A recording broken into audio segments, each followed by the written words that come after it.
Allez, on y va pour cette dernière partie sur le cours de nomenclature. On vient de parler des règles de nomenclature des alcanes, ces molécules qui ne comportent que des carbones et des hydrogènes, sauf que ces molécules, ce ne sont pas les plus intéressantes. Les molécules qui vont nous intéresser, c'est des molécules qui vont posséder des groupements caractéristiques. Vous avez ici 8 groupements caractéristiques. Cette année, on va y aller tranquillement. On va commencer par en étudier 4, et puis l'année prochaine, on en étudiera 4 autres, sachant qu'il en reste beaucoup. La chimie organique, c'est quelque chose de très vaste.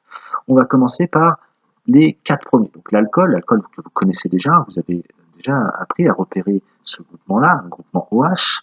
On va s'occuper de l'aldéhyde pour reconnaître un aldéhyde, c'est très simple, il faut repérer une double liaison carbone-oxygène, mais ça ne suffit pas.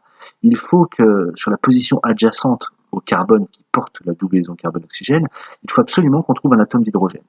Si ce n'est pas le cas, si on trouve un atome de carbone à gauche, un atome de carbone à droite, eh bien ce sera la fonction cétone.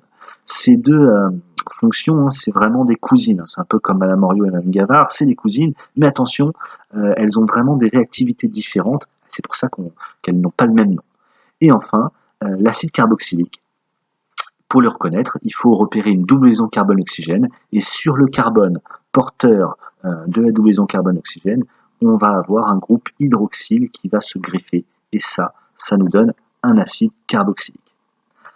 Avant de parler de ces 4 fonctions, on va commencer par un exemple pour comprendre comment ça marche, parce que ces règles, elles sont un petit peu plus évoluées par rapport à la nomenclature des alcanes, mais la méthode reste la même.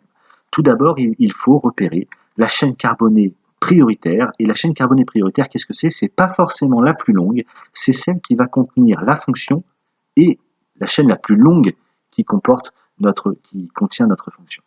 Donc ici, c'est celle-ci, la chaîne carbonée la plus longue, 1, 2, 3, 4, 5 carbones, et on va numéroter cette chaîne-là. Et attention, la position de la fonction va nous imposer une numérotation. Ici, c'est ce carbone-là qui sera numéroté 1. Si on avait mis le carbone 1 ici, quelle aurait été la position de notre alcool? 1, 2, 3, 4. Et avec la bonne numérotation, notre alcool se trouve en position 2. Il faut que l'indice de la fonction soit le plus petit possible. On est donc sur une molécule qui appartient à la famille des pentanols. 5 carbones pour la chaîne carbonée prioritaire, avec un alcool en position 2. Une fois que cette chose-là a été déterminée, on va parler des substituants. Les substituants, on a un méthyle en position 4, on a un méthyle en position 3. On va pouvoir passer maintenant à l'écriture du nom de cette molécule. On commence toujours par les substituants. L'éthyle est toujours positionné avant le méthyle dans l'ordre alphabétique, et ça va nous donner la chose suivante, 3 éthyl, 4 méthyle, pentane 2-ol. On va préciser la position de la fonction alcool avec un 2, et si cet alcool avait été positionné en position 1, eh bien on n'aurait pas écrit l'indice 1. Quand on écrit, si la molécule avait été 3-éthyl, 4-méthyl, pentanol, quand on ne met rien, c'est sous-entendu en position 1. Alors, les groupes caractéristiques. On a l'alcool. Je vous donne à chaque fois 2 exemples. La terminaison, c'est ol. On a cet exemple, 3 atomes de carbone. Ici, vous avez une topologique. Je sais que vous n'êtes pas encore habitué à cette façon de représenter les molécules, mais ça va venir avec un petit peu d'entraînement. On a 1, 2, 3 carbones. Il s'agit donc d'un propanol. Et où se trouve la fonction alcool? Sur le carbone numéro 2. On va donc l'appeler le propane de ol. Sur cet exemple, la chaîne carbonée la plus longue, 1, 2, 3, 4. Ici, le carbone 4, je l'ai mis ici, ça aurait pu être là, peu importe.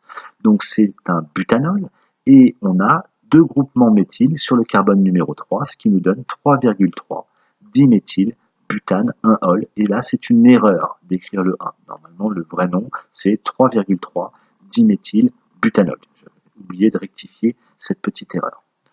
Alors là, vous avez la définition des différentes classes d'alcool. Je vous laisserai lire ça tranquillement. Ce qui nous intéresse ici, c'est la nomenclature. Et on va passer aux aldéhydes et aux cétones. Alors l'aldéhyde, je le rappelle, comment le repérer facilement? Double liaison carbone-oxygène avec un hydrogène en alpha du carbone qui porte la double liaison. Les aldéhydes, la terminaison, c'est al. Comment ça va marcher? On regarde cette molécule. 1, 2, 3, 4 carbones pour la chaîne carbonée la plus longue, avec un méthyle en position 3. Rappelez-vous, c'est la fonction qui va imposer le carbone numéro 1 sur cette position, ce qui nous donne 3-méthylbutanal. Il n'y a pas besoin de préciser la position de la fonction aldéhyde parce qu'elle sera nécessairement en bout de chaîne. Comme c'est un hydrogène ici, c'est le bout de la chaîne. Si c'était un carbone, la chaîne continue, mais si c'est un carbone, ce serait une cétone.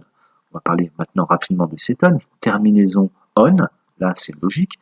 Donc pour repérer une cétone, double liaison carbone-oxygène, avec un carbone à droite, un carbone à gauche. Alors je mets juste un carbone, il n'y a rien d'autre, mais la chaîne carbonée continue, ça peut être n'importe quoi.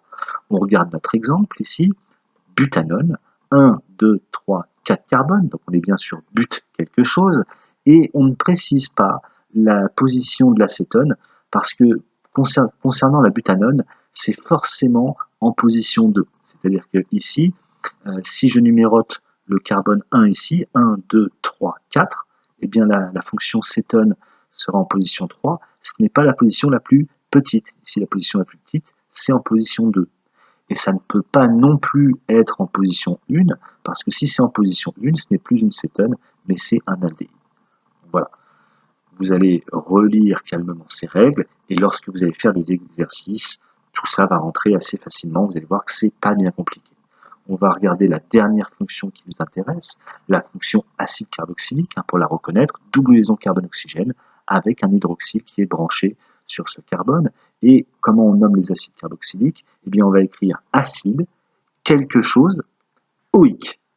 Donc on prend un exemple. Ici, sur cet acide, quelle est la chaîne carbonée? Il y a 2 carbones dans cette chaîne carbonée. On repère la fonction acide. Ce sera donc acide éthanoïque. On l'appelle acide acétique. Je vous expliquerai pourquoi on l'appelle acide acétique un petit peu plus tard. On regarde un exemple un petit peu plus compliqué. La chaîne carbonée la plus longue, 1, 2, 3, 4, 5 carbones, avec un substituant méthyle en position 2. Attention, le carbone numéro 1, c'est celui-ci. Et donc, ça va nous donner acide, 2-méthyle, pentane pour 5 carbones, OIC. Voilà pour ces quelques exemples. Vous pouvez maintenant, vous allez recevoir dans la journée une fiche d'exercice, vous vous entraînerez, et puis on va se contacter sur Discord ou quelque chose comme ça pour corriger ensemble ces exercices. Voilà, j'espère que ces vidéos ont été le plus claires possible. Je vais vous donner plus ample détails de vive voix. N'hésitez pas à regarder une ou deux fois ces vidéos avant de vous lancer dans les exercices. Allez, bon courage!